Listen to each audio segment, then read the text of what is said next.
Today I want to show you how I'm going to print a picture of evening light, and I'm going to use Extender to do that. So you'll have seen me throughout this series working on these two versions of the same image, and the daytime version is using pretty full-on inking, not so much Extender, but this evening version I thought I would do one where it's pretty transparent and we can discuss using Extender. So let me just get rid of daytime and we'll look at evening. So this particular print I am going to print up now using water-based inks. The ones that I'm using today are the Lucas inks that I used to teach with, because I've got some colours mixed up of those. And I'm also using Cranfield's water-based Extender today. Cranfield are going to discontinue their water-based inks, so this won't be available for long. However, there are others. I believe Speedball do an Extender for water-based inks, which I've not tried, so I'm not familiar with that.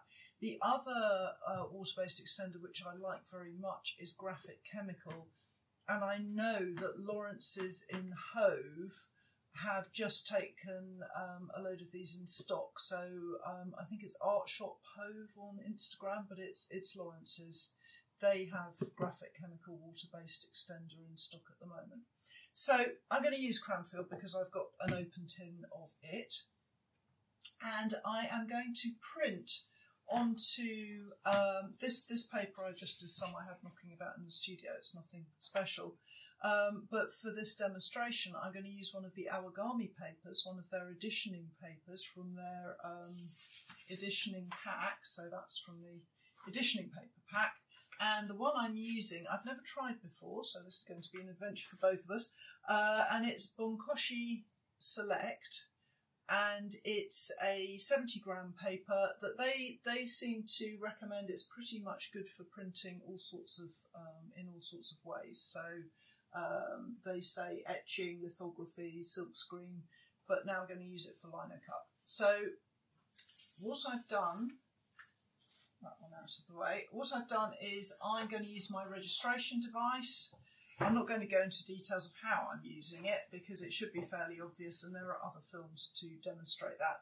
But basically what I've done is I've got my paper taped in place here, and what I have done is to shunt the paper down as low as possible because the sample packs very helpfully come with little stickers on the back. And I'm just being careful to keep that out of the way of the picture, because if the sticker is where I'm rubbing to take the impression, you'll end up with a darker area where the sticker is. So I'm trying to keep it out of the print area by shunting everything down a bit. So I'm going to mix up the colours for a very transparent evening sky to begin with. And you'll see that I have here, this you can't really see, but it's a violet colour, and then some red and yellow. The other thing I've got here is some grey that I've mixed up from blue and brown, and there's another film called Mixing Greys, and I explain how I mix my transparent greys in that film, so have a look at that if you're interested. And these Cranfield inks, they come with a plastic top on just to keep everything moist. So I'm just going to take myself in a bit of Extender. The Extender from Cranfield's very transparent. The Graphic Chemical one has a slight colour to it. Don't be put off by that if you're using Graphic Chemical Extender, because it's absolutely fine. It's transparent. It just doesn't look particularly transparent. The other thing I am going to use with this Extender, because I'm talking and things will start to dry out because it's water-based ink, is drying retarder. Now, I've spoken to Cranfield and they are not getting rid of their drying retarder, and this is an ace product if you use water-based inks, especially if, like me, you use them to teach, because certainly in the summer they can dry while you're trying to teach. And basically you just need to use it at about, I guess, about 3-4% to your inks, just to keep everything open while you're rolling. So I'm going to put some into my extender just to make sure we don't have any drying out while I'm talking to you. Just mix that in. So that's an absolute godsend for my summer classes.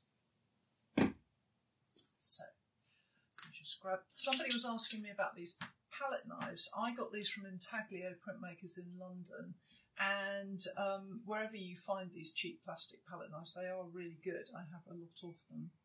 So I'm just going to start mixing myself, and hopefully you can see just how tiddly an amount of colour. So a bit of red and violet. And the first thing I want is a kind of grey, yellowy, orangey colour.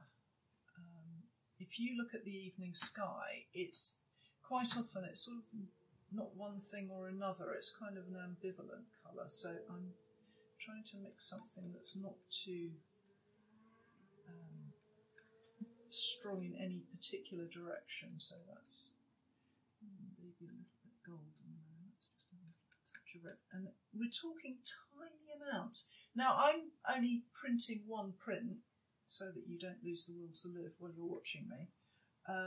But if you were printing up an edition, and now I've gone way too strong, so I'm going to mix up a colour and then I'm going to dilute it again. So that might do for the other part of the evening sky where I need a stronger colour, but it will not do for the first layer. So I'm just going to go back. Yeah, if you're printing more than one print, somebody was asking me how do you know how much ink to mix, and all I can say is it's experience. I'm afraid it's just you get a feel for how much ink you need. What I would say is that if you're mixing colours, if you're inexperienced, it's a good tip to mix a small amount and find out what colour you want before you mix the full amount. And that way you don't waste a lot of ink. And it's good training too, because you're mixing to match the original batch you've made. So it's quite a nice way to work. So what I've done while I've been chatting to you is I've taken this and I've diluted it down again, and I've added a little bit of yellow in, so it's a slightly different tone.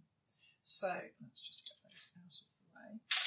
The other thing I'm going to do, and I'm going to be very naughty here and use the table, and I'm just going to see how that looks. Yeah, that's not bad.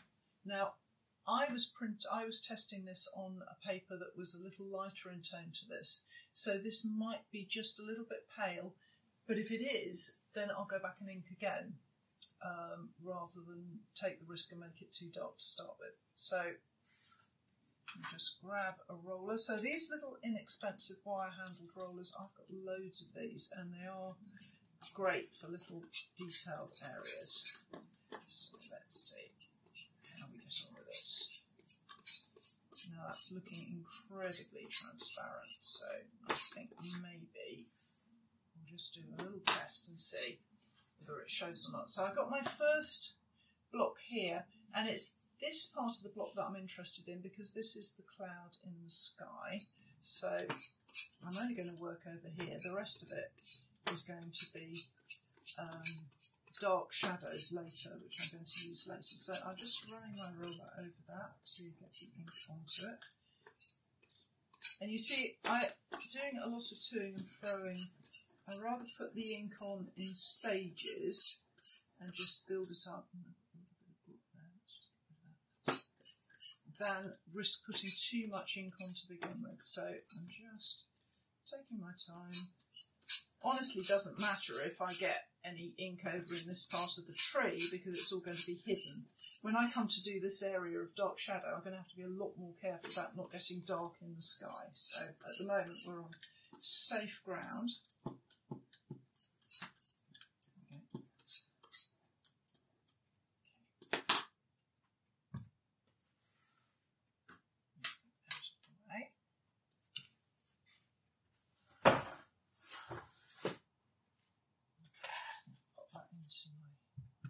Registration device.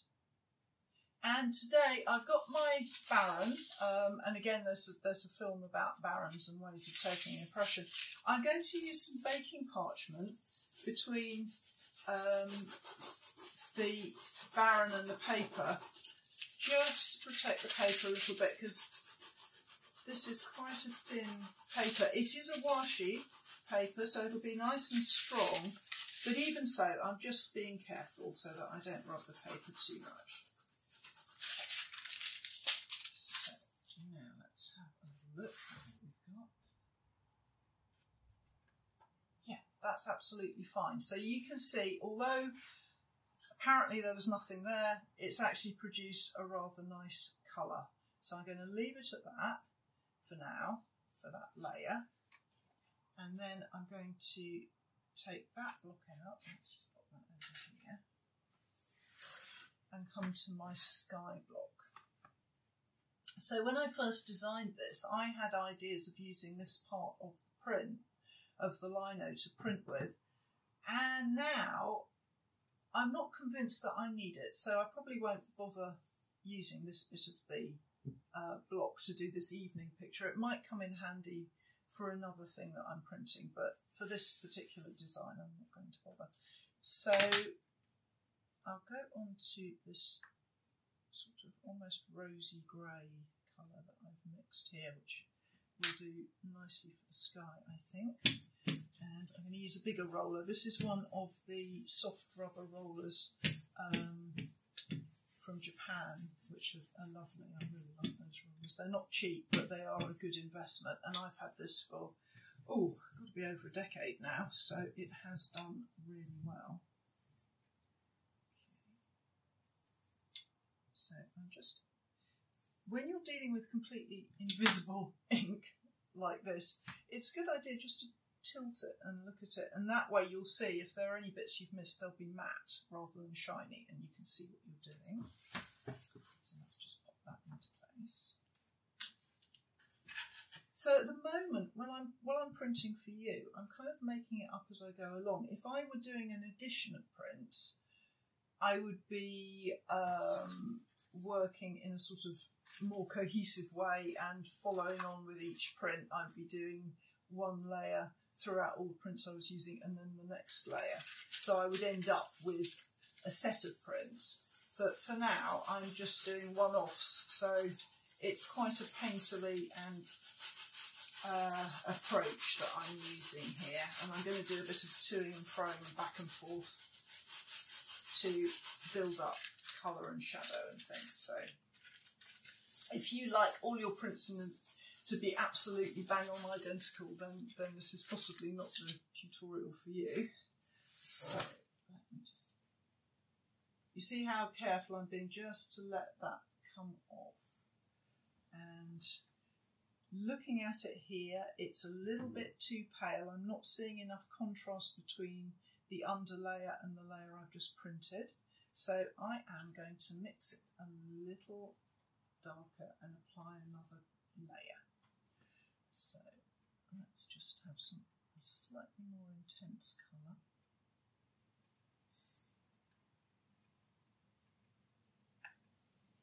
And I'm pulling the extender that I used in the previous layer into this layer now. And just having a little remix. So it's interesting, the first layer that I thought was going to be way too pale was actually fine, and then this layer that I was fairly confident about was not. So just making sure that's very thin. I hope you can see that. There's not very much ink there. Let's just pull that out again. So if I were doing a reduction print, I would have like a sacrificial print at the beginning of the number I was printing, and I would use that as my tester, and I'd work out stuff like this, and then I'd have the colour mix to do all the rest of the prints. So I'm just going to take that next layer.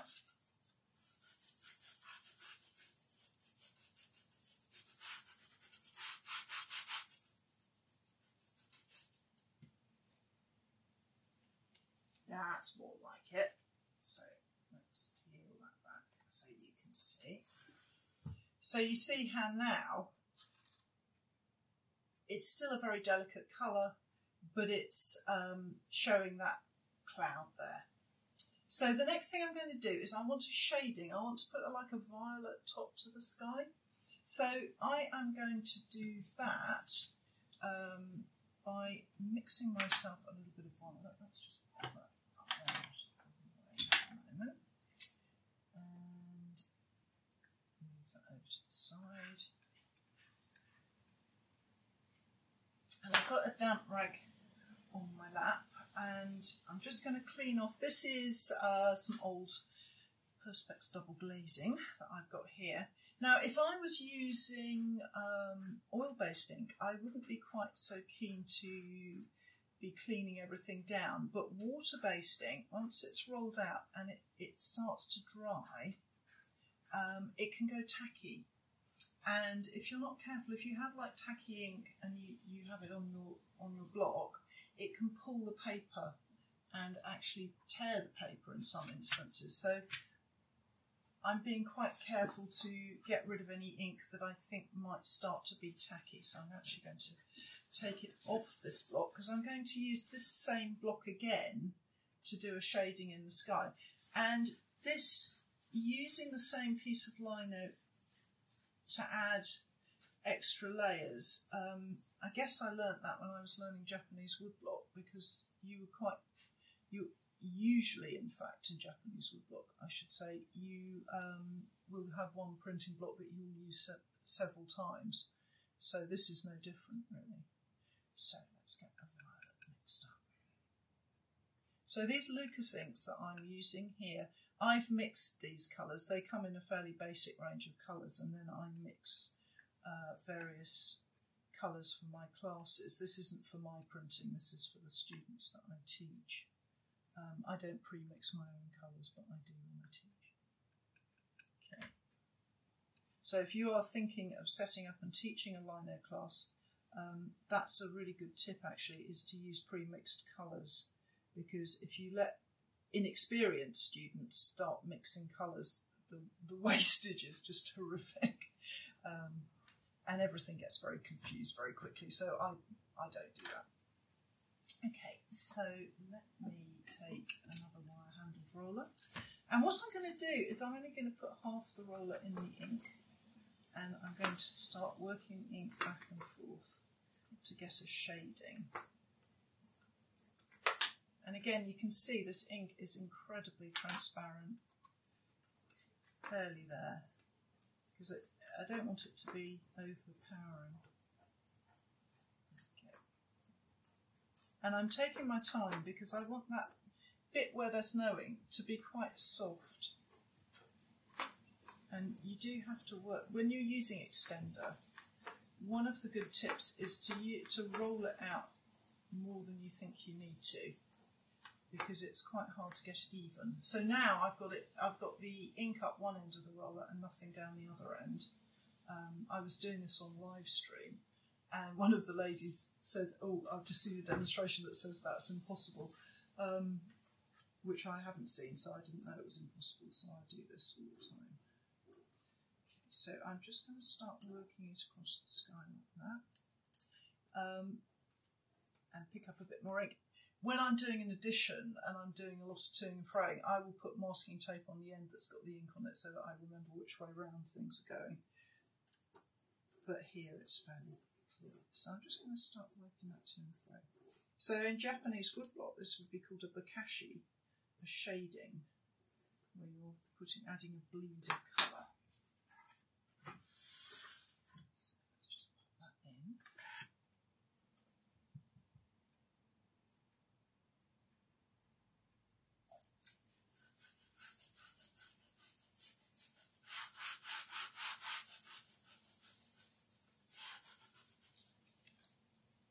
To use my baking parchment, but it seems to be working.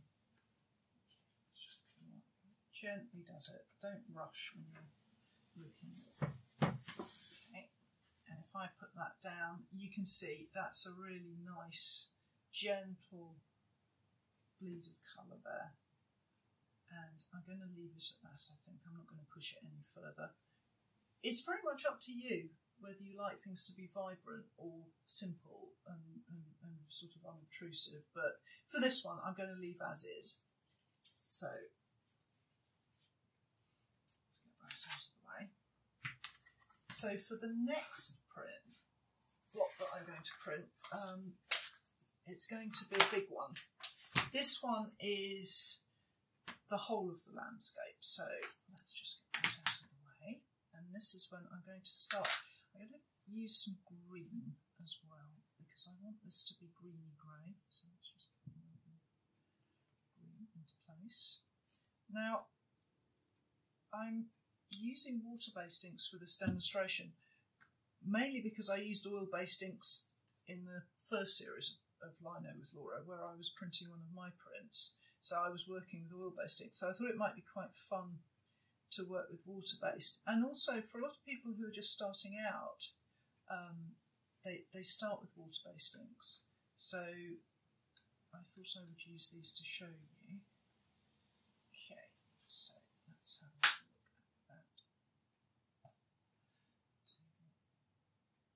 Yeah, that might do. Let's try it and see.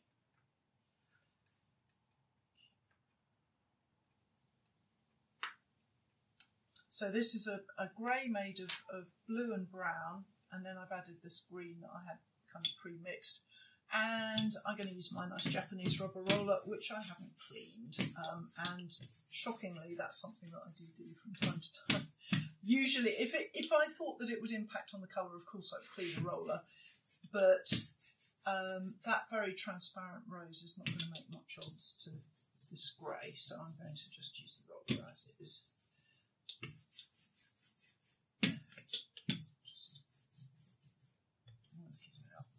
So what I'm doing here is I'm laying down a sort of base colour, and I'm probably going to come back and do at least one or two more inkings of this block to drop some areas darker and some areas lighter.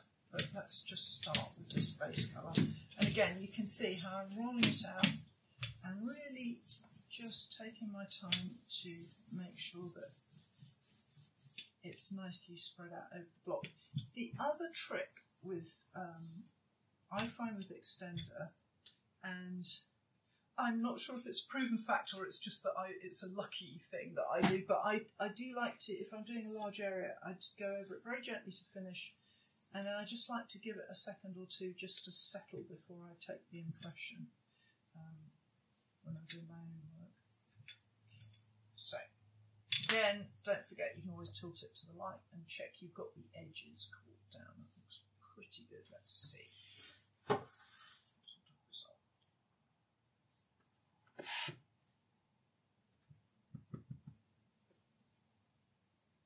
So I'm liking this paper. This is the first time I've ever used this paper.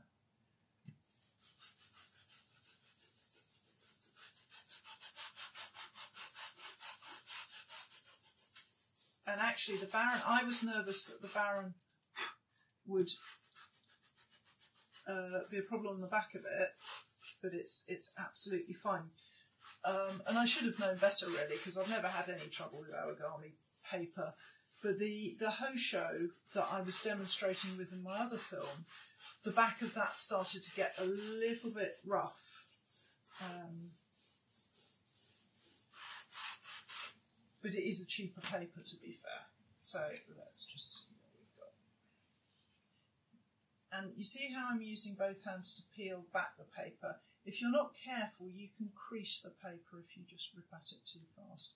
So let me just show you what I've got so far. So I've got, first of all, I've got a tiny little bit of lino, I suspect, a little mark there. I think that's just a bit of what's stuck on there. And its coverage is really good, but it's very transparent, and you can see how you can see all of the back area of the print. So it's absolutely fine for a first go, but now I'm going to apply a little bit more shading in the foreground and also in the tree there. So let's get that out again. So I'm going to mix a slightly darker and a slightly greener colour. So what I want is to start separating this back part from the foreground.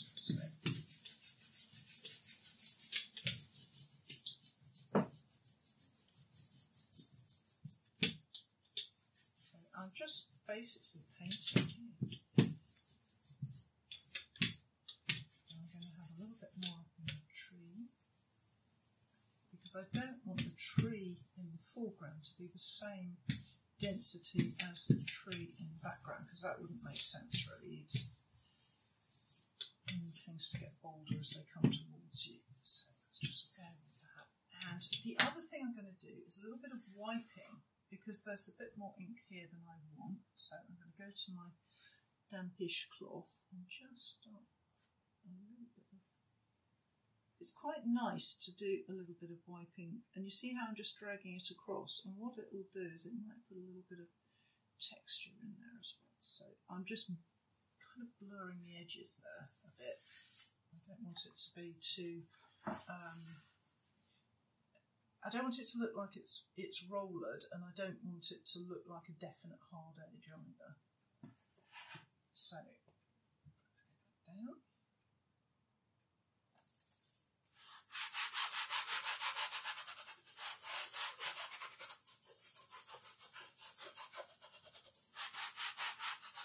And this washi paper is much more sensitive than the paper I used to do the print I showed you at the beginning of the film. So it's responding very well to the inks. Okay. That's better. So you can see now how I'm beginning to build up layers, and we're not seeing so much of a sort of odd difference between the two areas. So I might just put a tiny bit more of shading on that tree at the top. So you can see I'm using the blocks multiple times, and normally if I were working in the studio on my own, I would be a little bit more circumspect about letting things dry in between layers, because it's not really good practice to print like this. And you see how I'm just patting that. I just want to put a bit of shading in there, and a little bit of texture as well. So yeah, normally good practice, I wouldn't do more than a couple of layers of water-based in a day, and then I would let things dry, because it can get a bit clumsy, even with this very cooperative paper. I don't know if you're counting the layers, I'm not, but it's had a lot now.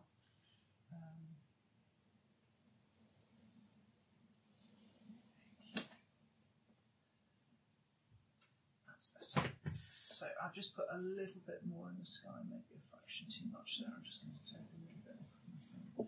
So now I've got my kind of background layer done. I can start putting in the shadows.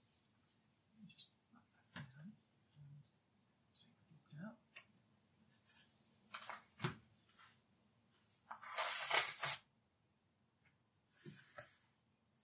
And here I've got the block that's going to do all the shadows. So even if I were printing the daytime version of this, yeah, I can feel the extender starting to get a little bit sticky, so time for a clean up.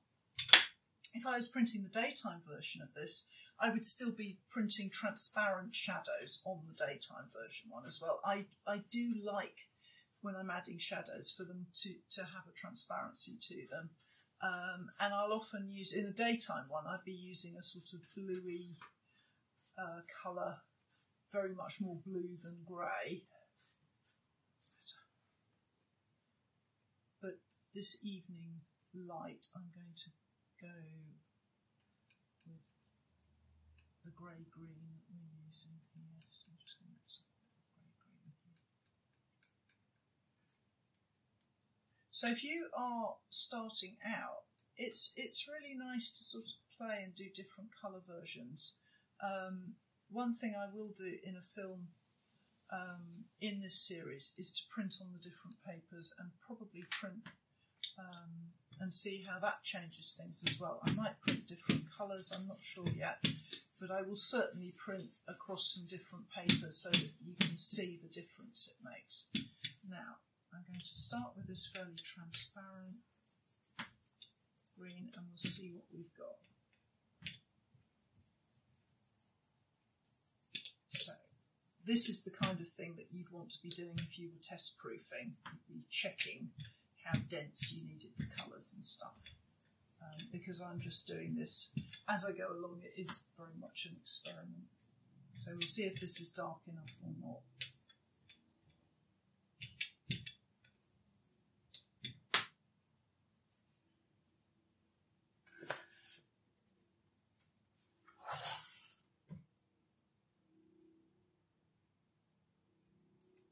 So now I'm going to put a lot less pressure on. Now I'm doing these sort of spiky bits of lino, I really don't want to put much pressure on. So it's basically the weight of my hand now. Before, I was rubbing with a little bit of force, and now I'm just taking my time. You know, taking your time is really important for good printing, by hand especially, because if you rush at it, you can do all sorts of terrible things.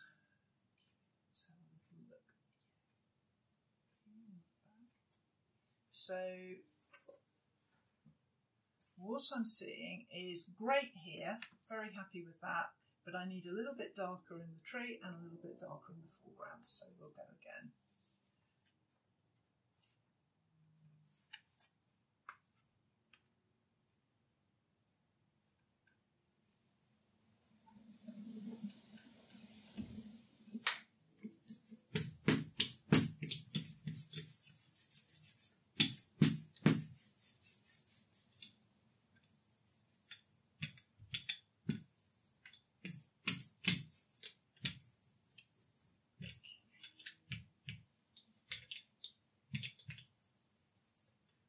Back with my trusty rag because I don't want any hard edges, especially not where I've got these sort of textured areas. Don't want any lines, straight lines across the inking. So it's a real tribute to this paper that it's standing up to quite such a lot of layers of water-based ink here. And this is why I really like washi for hand printing, because it can cope with this kind of treatment.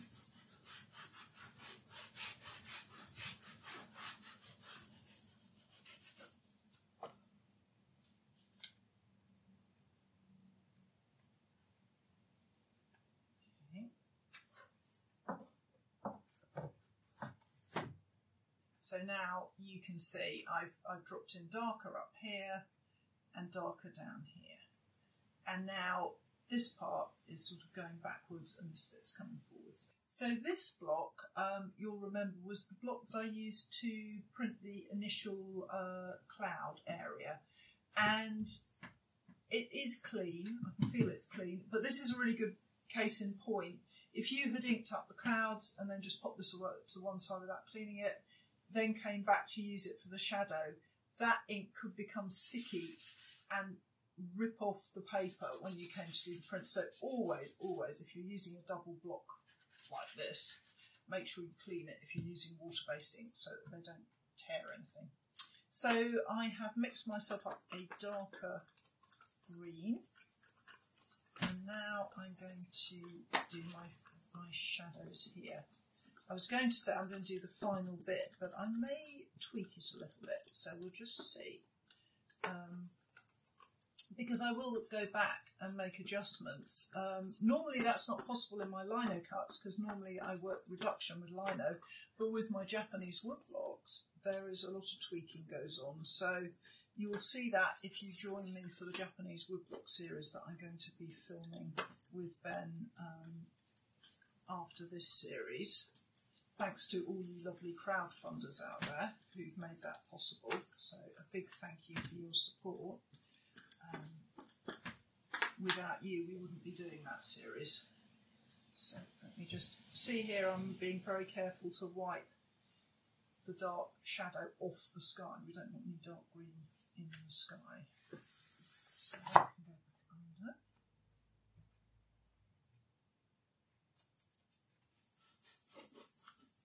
And very gentle pressure here.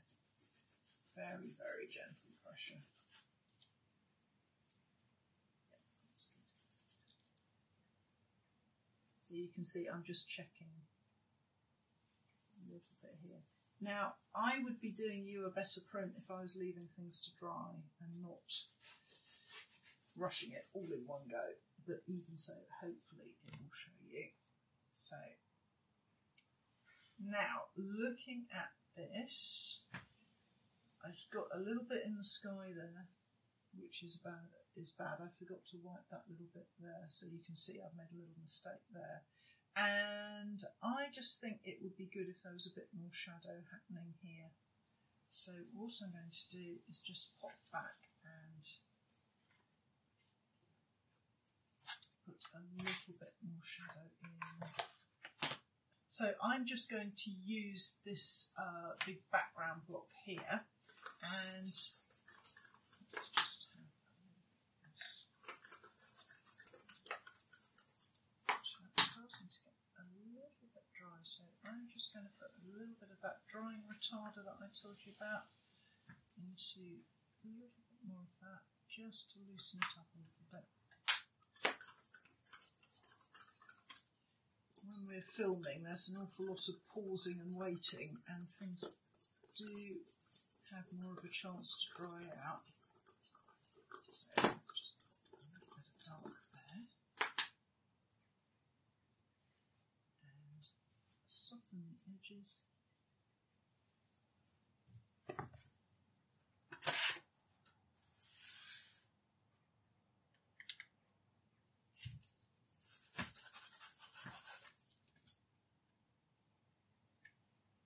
That's better. Just release that.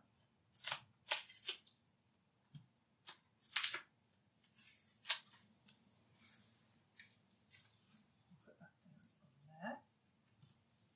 And you can see I now have my finished print. So I think if I were going to do this for real, then obviously I'd be a lot more careful about drying times. I would certainly never print the whole thing all the way through, and I'd be a lot more careful about just wiping off that little cloud area there. But on the whole, not a bad go, and I hope that it's shown you how Extender can be really good for feelings, for giving that feel of a sort of evening light and shadow areas.